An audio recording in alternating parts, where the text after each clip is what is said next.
आपको पता है, कभी कभी सबसे खूबसूरत लव स्टोरीज बड़े बड़े गेस्चर्स से नहीं शुरू होती, बल्कि एक भरी हुई लाइब्रेरी में साइलेंट नजरों से शुरू होती है। बिल्कुल ऐसे ही आरव और चांदनी की कहानी इलाहाबाद यूनिवर्सिटी में शुरू हुई थी। आरव हमेशा अपनी हिंदी लिटरेचर की बुक्स में खोया रहता था और चांदनी उसे चुपचाप टेबल के उस पार से देखती रहती थी।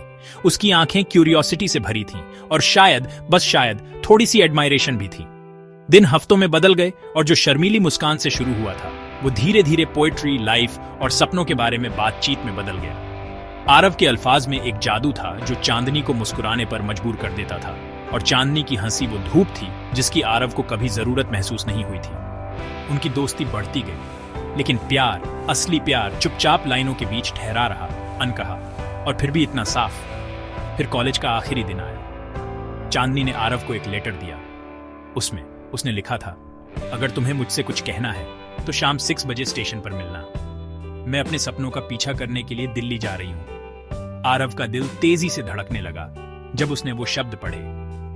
जिस लड़की से वो पहले दिन से सीक्रेटली प्यार करता था, वो फाइनली जवाब मांग रही थी। लेकिन अपने फीलिंग्स को एक्सप्रेस करना, वो कभी उसकी स्ट्रॉन्ग सूट नहीं थी। शाम के 4 बज चुके थे। आरव का दिमाग केओस में था।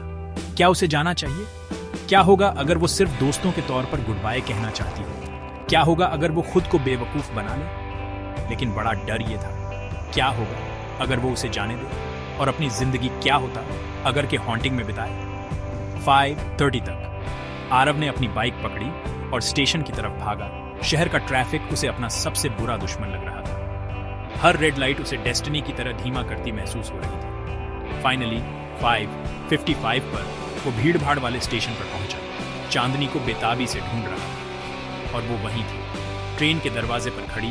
उसकी आंखें भीड़ को स्कैन कर रही थी, उसे ढूंढ रही थी। वो भागा, सांस फूल रही थी, और उसका नाम पुकारा। चांदनी मुड़ी, उसे देखा, और उसके चेहरे पर राहत छा गई। ट्रेन चलने लगी। आरव ने उसका हाथ पकड़ा। मुझे कुछ कहना है, मैं तुम्हें जाने नहीं दे सकता चांदनी, उसने कन्फेस किया। उसकी आंखों में आंसू चमक उठे, खुशी के आंसू।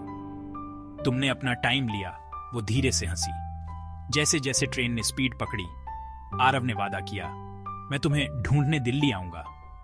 चांदनी मुस्कुराई और सिर हिलाया, मैं इंतजार करूंगी। ट्रेन नजरों से ओझल हो गई, लेकिन आरव वहीं खड़ा मुस्कुरा रहा था। उनके रास्ते अभी के लिए अलग हो गए थे, लेकिन उनके दिल आखिरकार एक ही सफर पर थे। एक लव स्टोरी जो एक नई शुरुआत के लिए पॉज हो गई थी।